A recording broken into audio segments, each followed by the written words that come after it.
Okay, I promise I'm not trying to rush us, but we are actually just over a month out from the beginning of holiday travel. Yeah, Thanksgiving's literally about 5 weeks away, tomorrow. Lots of people will be flying, we know that, so let's bring in Syracuse Airport Authority Executive Director Jason Terreri. Jason, great to have you in the studio live with us, really appreciate it. Thanks for being here. Thank you. We were talking about travel, so let's get right to that, just how busy the holiday travel season has been, or is going to be. How are numbers right now, and what's kind of the projection going forward here? So numbers right now are good. We're still seeing growth, even with Southwest exiting the market, and looking forward to kind of the Thanksgiving week, that peak week of travel for us. We're online with where we were last year, and that's really just a good trade-off of what was a leisure traveler versus a business traveler. Yeah, so. and I mean, last year, I mean, we were doing numbers through the roof, so saying we're at last year's number is not really a terrible thing. That's pretty good. Not at all. And in fact, we actually have more seats in the market this Thanksgiving than we did last Thanksgiving. Okay, so you kind of mentioned it. Southwest did pull out in early August.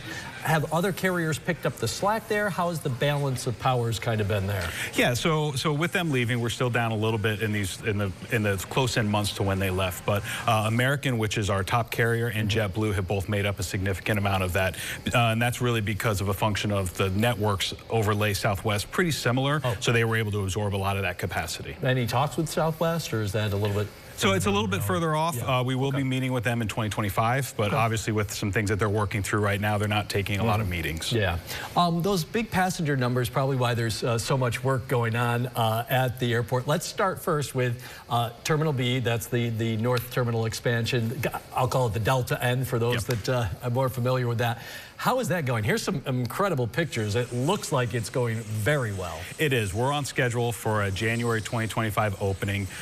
So with that, it's going to add additional gate space, some new concessions, and actually, in fact, today we hung the new jet bridge for gate 22. So if you've used that gate, which was a United gate, you no longer have to ground load the aircraft in the winter in Syracuse. So it's a huge win for us, and we're really excited to get that going. Yeah, I was going to say, how big a deal is that? Was that more for convenience, or was that more because we needed that extra room and space, or a little bit of both, I guess? Both. It's convenience, but as our aircraft have gotten larger at the airport and we're seeing a lot more passenger numbers, we needed that gate capacity as well as concessions capacity, and the jet bridge just allows us a lot more flexibility with the types of aircraft we can serve. Gotcha. Okay.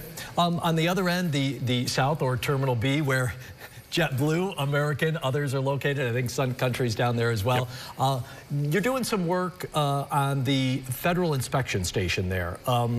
Why'd you need that project? So we've had a FIS, Federal Inspection Station, but it didn't meet current standards. So this is a project to bring it to current standards. It actually gives it a jet bridge and a gate for itself.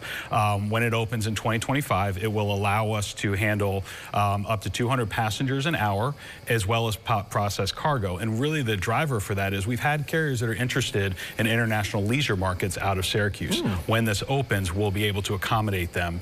Nothing firm right now, but there are some people who are interested.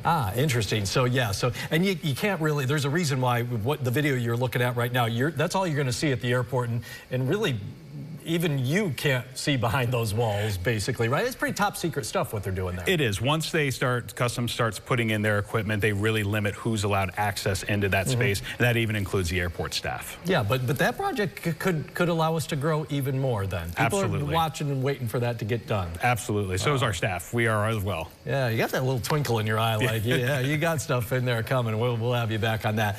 We know, again, this is probably a good problem to have from an airport perspective, maybe not as a traveler, but parking's been tough. It's busy and it's hard to find parking.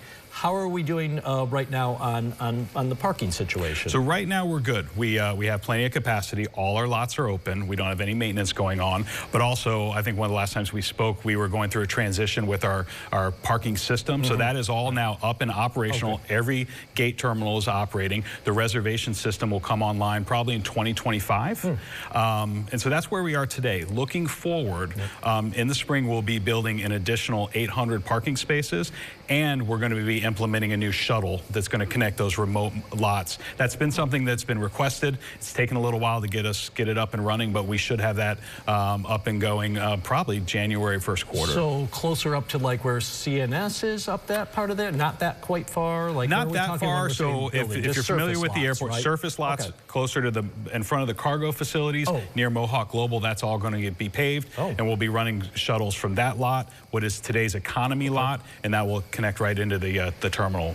Try to sneak one more in for you. Yeah. How are we coming on parking garage? Because that seems to keep evolve as we keep growing. Yes. Where are we with that right now? So right now we're at 15% design, and we have to replace that deck by 2030. And between the parking deck and all the other capital projects that we have going on, we're working right now collaboratively with state and federal officials to figure out how do we deliver all of this. Because it's something that we had so many economic wins here. It's one of the biggest challenges that we have to solve. But I think we're coming up with some creative solutions. Yeah, but those are great situations to have, and hopefully opening up the front of the airport a little bit more. Absolutely. Is that the idea of the design, to try to not block it with a parking garage? Absolutely. It's pretty to look at. It is. It is, absolutely. Jason, sounds like great stuff going on, and sounds like you have lots more in the hopper, so we'll try to have you back really soon. Thanks for being here tonight. No really problem. Appreciate it. It's Thank great you. Stuff.